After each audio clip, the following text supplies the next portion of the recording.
ఆనాపానసతి అభ్యాసం ఎలా చేయాలి అంటే హాయిగా కూర్చొని కాళ్ళు రెండు కట్టేసుకుని చేతులు రెండు కట్టేసుకుని కళ్ళు రెండు మూసుకొని మన మస్తిష్కాన్ని కట్టేసుకొని శ్వాస మీద ధ్యాస ఉంచాలి. నాసిక ఎక్కడ మొదలవుతుందో దాని పేరే భ్రూమధ్యం, అదే నాసికాగ్రం. నాసికాగ్రం అంటే ముక్కు కొన కాదు. అలా చేసినప్పుడు శ్వాస తనంతట తాను చిన్నదిగా అయిపోతూ చివరికి నాసికాగ్రంలో అంటే భ్రూమధ్యంలో అంటే ఆజ్ఞాచక్రస్థానంలో సుదర్శన చక్రస్థానంలో తనంతట తాను సుఖంగా స్థితమైపోతుంది. అప్పుడు ఆ స్థితిలో మనం తదేకమై తన్మయమై ఉంటే మూడవ కన్ను యొక్క విస్ఫోటన మొదలవుతుంది. మూడవ కన్ను యొక్క విస్ఫోటనాన్ని గమనించడాన్ని విపස්සన అంటాం. పశ్యతి అంటే సంస్కృతంలో చూడటం, పస్సన అంటే పాళీ భాషలో చూడటం, విపස්සన అంటే విశేషంగా చూడటం. వి అంటే విశేషమైన, అదే మూడవ కంటి చూపు, ముక్కంటి చూపు, థర్డ్ ఐ అంటూ ఉంటాం మనం, థర్డ్ ఐ విజన్. ఆనాపానసతి కాయానుపස්සన విపස්සనలను ప్రతిరోజు మనం అభ్యాసం చేసి దాని ద్వారా మెల్లిమెల్లిగా ఇతర లోకాల విషయాలన్నీ తెలుసుకొని ఇతర లోకాలలో సంచరిస్తూ ఆత్మ విజ్ఞానాన్ని సంపాదించాలి. పూర్ణమైన సవ్య అవగాహన కలిగించుకోవాలి. ధ్యానం కోసం మనం ఎక్కడెక్కడ కూర్చోవాలి, ఎలా కూర్చోవాలి, ఎలా కూర్చొని ధ్యానం చేస్తే మనకు ధ్యానం కుదురుతుంది అనే సందేహాలు కూడా మనకు కలగొచ్చు. ధ్యానం కోసం భూమి మీద చక్కగా ఒక చాప వేసుకొని లేదా ఏదైనా ఒక ఆసనాన్ని సమకూర్చుకొని మనం కూర్చోవాలి. గోడ కానుకొని కూర్చోవచ్చు, కుర్చీలో కూర్చోవచ్చు. అయితే పాదాలు రెండు ఒకదానికొకటి క్రాస్ చేసుకోవాలి, వ్రేళ్లలో వ్రేళ్ళు పెట్టుకోవాలి. పడుకొని ధ్యానాభ్యాసం సాధారణంగా అసలు చేయకూడదు. ఎట్టి పరిస్థితుల్లో కూడా పడుకొని ధ్యానాభ్యాసం మనం చేయకూడదు. ముసలి వాళ్ళు కానీ కూర్చోలేని వాళ్ళు అయితే మాత్రం పడుకొని చేసుకోవచ్చు. కూర్చోగలిగిన వాళ్ళు, ఆరోగ్యవంతులైన వాళ్ళు మాత్రం విధిగా కూర్చొని ధ్యానం చేస్తే చాలా మంచిది. ప్రారంభంలో గదిని వీలైనంత చీకటి చేసుకోవాలి. ఆనాపానసతికి ఉపక్రమించే ముందు అర్ధ గ్లాసు నీళ్లు త్రాగి ఇంకొక అర్ధ గ్లాసు నీళ్లు ప్రక్కన పెట్టుకోవాలి. అభ్యాసం పూర్తయిన తర్వాత మెల్లిగా కళ్ళు తెరిచి మిగిలిన ఆ అర గ్లాసు నీళ్లు త్రాగాలి. ఆనాపానసతి అభ్యాసం చేస్తున్నప్పుడు గదిని వీలైనంత చీకటి చేసుకోవాలి అని అనుకున్నాం కదా. మనం ఎంతమందితో కలిసి ధ్యానం చేస్తే అంత బాగుంటుంది. సామూహిక ధ్యానం అన్నది మూడింతలు శక్తినిస్తుంది. ధ్యానం ఎంతసేపు చేయాలి? ప్రతిరోజు విధిగా ఎవరి వయస్సు ఎంతో అన్ని నిమిషాలు ధ్యానం చేస్తే మంచిది. 10 సంవత్సరాల వయసు వాళ్ళు 10 నిమిషాలు, 20 సంవత్సరాల వయసు వాళ్ళు 20 నిమిషాలు, 30 సంవత్సరాల వయసు వాళ్ళు 30 నిమిషాలు. ఈ విధంగా ప్రతి ఒక్కరూ ధ్యానంలో తప్పనిసరిగా కూర్చోవాలి. మన వయసు ఎంత ఉందో అన్ని నిమిషాలు ధ్యానం చేస్తే చాలా మంచిది. అది ప్రతిరోజు ఆనాపానసతి ధ్యాన అభ్యాసం అలవాటు చేసుకోవాలి. అన్నం ఉడకడానికి సమయం పడుతుంది కదా. ఊరికి అలా పొయ్యి మీద బియ్యం పెట్టి ఇలా తీసేస్తే అన్నం ఎంత మాత్రం ఉడకదు కదా.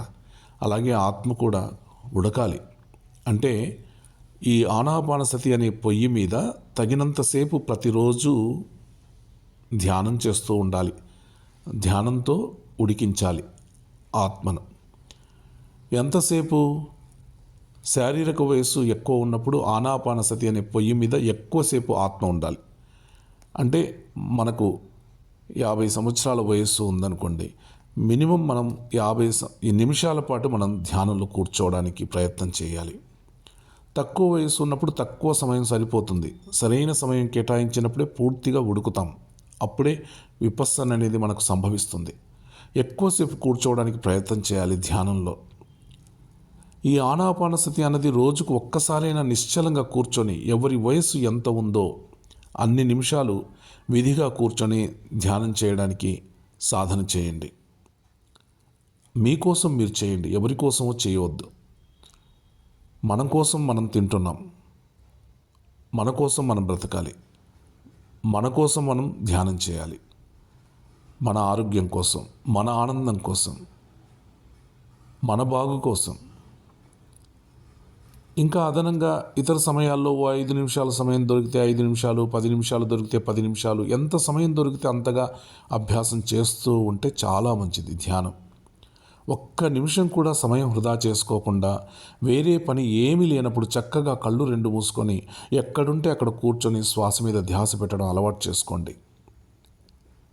హాయిగా ఉంటుంది, మీ జీవితం బాగుంటుంది, మీరు ఆరోగ్యంగా ఉంటారు, శాంతి దొరుకుతుంది, ప్రశాంతత మీ చేతుల్లోనే ఉంటుంది, ఎక్కడో వెదకనక్కర్లేదు. రాత్రిపూట పడుకునేటప్పుడు ఆ పడుకునే ముందు శ్వాస మీద ధ్యాస పెట్టడం ద్వారా మనం నిద్రపోతే ఆ నిద్రంతా కూడా యోగ నిద్ర అయిపోతుంది. కనుక రాత్రి పడుకునే ముందు ప్రతి ఒక్కరూ తప్పనిసరిగా శ్వాస మీద ధ్యాస ద్వారా ఆనాపానసతి చేస్తూ నిద్రలోకి వెళ్ళాలి. హాయిగా పడుకొని బెడ్ మీద పడుకున్నప్పుడు చక్కగా శ్వాసను గమనిస్తూ హాయిగా మనం యోగ నిద్రలోకి వెళ్ళాలి. ఆనాపానసతి అభ్యాసంలో భౌతిక కాయం ఉడుకుతుంది, అంటే నాడీమండల శుద్ధి జరుగుతుంది. అనేక ప్రాణశక్తి సంచారాలు మన ప్రాణమయ శరీరంలో జరగడం మనం గమనిస్తాం. ఎక్కడెక్కడో నొప్పులు వస్తూ ఉంటాయి, ఎక్కడెక్కడో శక్తి ప్రవాహం అవుతున్నట్లు మనం గమనిస్తూ ఉంటాం. దీనినే కాయానుపස්සన అని గౌతమ బుద్ధుడు అన్నాడు. అంటే అంతర్శరీరంలో నాడీమండలంలో జరిగే మార్పులను గమనిస్తూ ఉండడం. కాయానుపස්සనలో విశేషంగా నాడీమండల శుద్ధి జరుగుతుంది. నాడీమండల కాయంలో సుమారు 2,72,000 నాడులు ఉన్నాయి. నాడీ అంటే నాడీమండలంలోని ఓ ఎనర్జీ ఛానల్, ఓ ఎనర్జీ గొట్టం. నాడులన్నీ శుద్ధం కావడాన్ని, ఆ విధంగా శుద్ధం అవుతున్నప్పుడు వచ్చే అనేక నొప్పులను, బాధలను, అనుభవాలను గమనించడాన్ని కాయానుపස්සన అంటాం. ఆనాపానసతి అన్న దానిని చేస్తూ ఉంటే అపారమైన ప్రాణశక్తి మన లోపలికి ప్రవహించి ఆ ప్రాణశక్తి అనేక మలిన నాడులను ప్రక్షాళన చేస్తూ ఉంటే ఆ యొక్క కదలికలను, ఆ యొక్క కడిగే రీతులను, కడగడం ద్వారా వచ్చే నొప్పులను గమనించడమే కాయానుపස්සన. ఆనాపానసతి అభ్యాసంలో ప్రాథమికంగా ఎన్నో రోజులు రకరకాలైన శారీరక నొప్పులను అనుభవిస్తూ ఉంటాం మనం. ఈ శారీరక నొప్పులు, బాధలు అన్నవి కాయానుపස්සనలో వచ్చే తప్పనిసరి బాధలు. ధ్యానాభ్యాసంలో మరింత లోతుకు వెళ్తేనే కానీ వాటిని మనం అధిగమించం. చాలామందికి ఇది తెలియక ధ్యానంలో నొప్పులు వస్తున్నాయి అని ధ్యానం మానేస్తూ ఉంటారు. ఇది చాలా తెలివి తక్కువ పని. కాబట్టి ధ్యానం క్రమం తప్పకుండా మనం చేస్తూ ఉంటే మనం అద్భుతమైనటువంటి అనుభూతిని పొందుతాం, అద్భుతమైనటువంటి ఆనందాన్ని మనం పొందుతాం. ఆనాపానసతి మొదలుపెట్టిన తర్వాత వచ్చే నొప్పులను సంతోషంగా, సమానంగా, ఓపికగా భరించాలి. ఈ భరించే శక్తిని ఆదిశంకరాచార్యుల వారు తితీక్ష అన్నారు. తితీక్ష అంటే నాడీమండల శుద్ధి జరిగేటప్పుడు మనం పడే బాధలను అత్యంత సహనంతో భరించటం. ధ్యానంలో కూర్చున్నప్పుడు రకరకాల బాధలు వచ్చి తీరుతాయి. ఎందుకంటే మన గత అనేక జన్మలలో అహంకారపూరిత హింసాత్మక కర్మల ద్వారా మన నాడీమండలాన్ని ఎంతగా అశుద్ధం చేసుకున్నామో కదా, దాన్నంతా శుద్ధి చేస్తున్నాం కదా. ఇప్పుడు శుద్ధి చేస్తున్నప్పుడు నొప్పులు వస్తూనే ఉంటాయి. అంతటి అశుద్ధాన్ని మన ఆఖరి జన్మలలో తప్పనిసరిగా శుద్ధం చేసుకోవాల్సిందే. నాడీమండలం ఎంత అశుద్ధంగా ఉంటే అది శుద్ధం అయ్యేటప్పుడు అంత ఎక్కువగా నొప్పులు వస్తూ ఉంటాయి.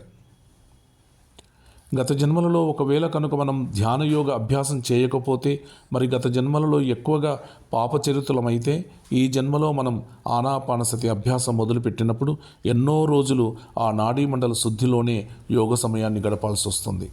ఎన్నో గంటలు ఆ కాయానుపස්සనలోనే ఉంటూ ఎన్నో బాధలను తప్పనిసరిగా అనుభవించాలి. ఈ నాడీమండల శుద్ధి అన్నది ఎన్ని రోజులలో, ఎన్ని వారాలలో, ఎన్ని నెలలలో, ఎన్ని సంవత్సరాల్లో పూర్తవుతుంది అన్నది ఆయా సాధకుల గత జన్మల చరిత్రను బట్టి ఉంటుంది. అయితే గత జన్మల్లోనే గొప్ప యోగాభ్యాస అయితే కాయానుపස්සన అన్న దశ అస్సలే ఉండకపోవచ్చు, లేదా బహుకొద్దిగా ఉండొచ్చు. ఆనాపానసతి మొదలు పెడుతూనే మూడో కన్ను తెరుచుకోవచ్చు. అయితే ఇదంతా మనకు అనుభవంలోకి రావాలి. అందుకోసం పుస్తకపరంగా, గురువు యొక్క వాణిపరంగా, పండితుల ప్రవచనాల ప్రకారంగా మనం ఆధ్యాత్మిక సత్యాలను తెలుసుకొని ఉండాలి. కానీ స్వానుభవం లేకపోతే అది జ్ఞానం కాజాలదు. 3 ఆధ్యాత్మిక సత్యాలు, 3 సూత్రాలే. జ్ఞానం, నేనే అంతా అన్నది మొట్టమొదటి సత్యం. ఇక్కడున్నవాడే ఆ యొక్క దివ్యమైన వాడు అన్నది రెండవ సత్యం. ఈ దేహమే దేవాలయము, ఈ కణ విభాగమే దేవాలయము, మరి అందులో విరాజిల్లుతున్నవాడే దేవుడు అన్నది మూడవ సత్యం. ఎంత చక్కగా చెప్పారు చూడండి. జ్ఞానం అన్నది మొదటి సత్యం, నాలెడ్జ్. ఇక్కడున్నది ఆ యొక్క దివ్యమైన వాడు, రెండవ సత్యం. ఈ దేహమే దేవాలయము, ఈ విరాజిల్లుతున్నవాడే, ఇందులో ఆత్మగా విరాజిల్లుతున్నవాడే దేవుడు అన్నది మూడవ సత్యం. ఆధ్యాత్మిక సాధన అనేది మనలోకి మనం చేసే ప్రయాణం. ఒకవేళ బయట చేసే ప్రయాణం అయితే మనం బయటి వాళ్ళను అడిగి మార్గం తెలుసుకోవాలి. లోపల చేసే ప్రయాణం కనుక లోపల ఉన్న వాడిని అడగాలి. లోపల ఉన్న మన శ్వాస ఖచ్చితంగా బయట నుంచి లోపలికి పోతుందని, లోపల నుంచి బయటకు వస్తుందని తెలుసు కనుక ఆధ్యాత్మిక ప్రయాణంలో మనకు శ్వాసే గురువు. ధ్యానాభ్యాసం అకుంఠిత దీక్షగా చేస్తే 40 రోజుల్లో ఎవరికైనా సరే ఈ కాయానుపස්සన, నాడీమండల శుద్ధి అన్న దశ పూర్తిగా అయిపోయి విపස්සన దశలోకి సత్వరంగా ఖచ్చితంగా వచ్చేస్తారు. 40 రోజుల దీక్షనే మండల దీక్ష అన్నాం. 40 రోజుల మండల దీక్షలో ఆనాపానసతి అభ్యాసం చేస్తే ప్రతి మనిషి కూడా తప్పకుండా తనకు తానుగా ఒక మాస్టర్ అవుతాడు, ఒక దివ్యత్వాన్ని పొందుతాడు. కాబట్టి 40 రోజులు తదేకమైనటువంటి దీక్షతో మనం సాధన చేయాలి. మధ్యలో వదిలేసి నాకు అవ్వలేదు, నేను చేస్తున్న పని పూర్తి అవ్వటం లేదు, ఎలా అవుతుంది? మనం ఒక దీక్ష పెట్టుకున్నప్పుడు ఆ దీక్షను పరిపూర్ణం చేయాలి.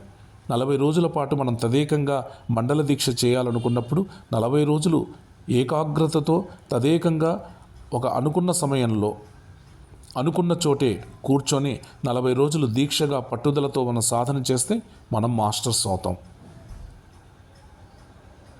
కాబట్టి ఆనాపానసతి ధ్యానాన్ని ఈ విధంగా మీరు కూర్చొని మీకు ఎంత వయస్సు ఉందో అన్ని నిమిషాల పాటు 40 రోజులు తదేకంగా దీక్ష చేయండి.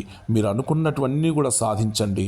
మీ జీవితం మీ చేతుల్లోనే ఉంది. మీ బంగారమైన జీవితాన్ని మీరు నిర్మించుకోండి.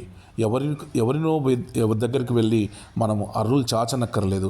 ఎవరి దగ్గరికో వెళ్ళి మనము సాగిల పడనక్కర్లేదు. మన జీవితం మన చేతుల్లోనే ఉంది. మన ఆలోచనలు మనవి. మనం ఎంత గొప్పగా ఆలోచిస్తే అంత గొప్ప జీవితాన్ని మనం అనుభవించవచ్చు. ఆలోచనలు గొప్పగా పెట్టుకోండి. గొప్ప గొప్ప ఆలోచనలు కనండి, కలలు కనండి. ఆ దివ్యాత్మైన కలలు కనండి, భవ్యమైన కలలు కనండి, గొప్ప గొప్ప కలలు కనండి, గొప్ప గొప్ప జీవితాన్ని అనుభవించండి. ఆనాపానసతి ధ్యానాన్ని తప్పనిసరిగా చేయండి. శ్వాస మీద ధ్యాస ఉంచండి. కూర్చున్న చోటే ప్రతిరోజు ఉదయం 5 గంటలకు మనం చేయాలనుకుంటే 5 గంటలకు లేచి ఒక సరైన ఒక ప్లేస్లో, మీరు ఎన్నుకున్నటువంటి ప్లేస్లో ఆ ప్లేస్ను మార్చకండి. ఇంకా అక్కడ ఎనర్జీస్ పాస్ అవుతుంటాయి. కాబట్టి ఆ ప్లేస్లోనే కూర్చొని 40 రోజుల పాటు ఒక మండల దీక్ష చేయండి. మీరు అనుకున్న కార్యాలన్నీ నెరవేరుతాయి. మీరు అనుకున్న పనులన్నీ నెరవేరుతాయి. ఇది ఛాలెంజ్. ఇది తప్పనిసరిగా మీరు జీవితంలో గొప్ప వాళ్ళు అవుతారు. గొప్ప ఆనందాన్ని అనుభవిస్తారు. సో జీవితం మన చేతుల్లోనే ఉంది. ఆర్ట్ ఆఫ్ లివింగ్, జీవించడం కూడా ఒక గొప్ప కళ. కాబట్టి my dear friends, my dear masters, my dear God's, మీరందరూ అద్భుతమైన జీవితాన్ని అనుభవిస్తారని, మీ జీవితంలో మీరు అనుకున్నటువంటి పొందుతారని ఆశిస్తూ థ్యాంక్ యూ అనడం. మీకు ఏదైనా సలహాలు సూచనలు కావాలంటే 9010007366 9010007366 ఈ నంబర్ కాల్ చేసి హాయిగా మీరు అడగచ్చు. మీరు సందేహ నివృత్తి చేసుకోవచ్చు. ధన్యవాదాలు.